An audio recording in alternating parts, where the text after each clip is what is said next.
Hello fellow weebs, welcome back to another episode of Teardown. This time we're going to see if Godzilla can survive the lava bucket. Let's go. Let's summon him up. I feel like he's probably not, but we'll see. Maybe he can survive some bit of it. Okay, let's come down. Okay, let's give him some money. And drop! Oh shit. Oh shit. Okay, guess he's surviving. Holy shit, look at his arms. Ah. How about this? How about more?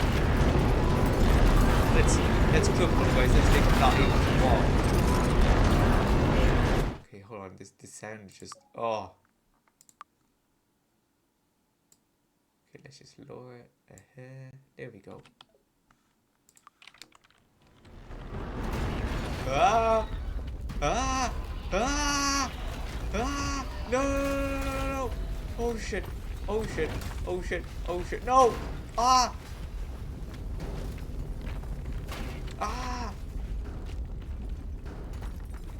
Okay, guys. I think Godzilla can't survive. I thought he would be able to survive. He just lost a little leg and an arm.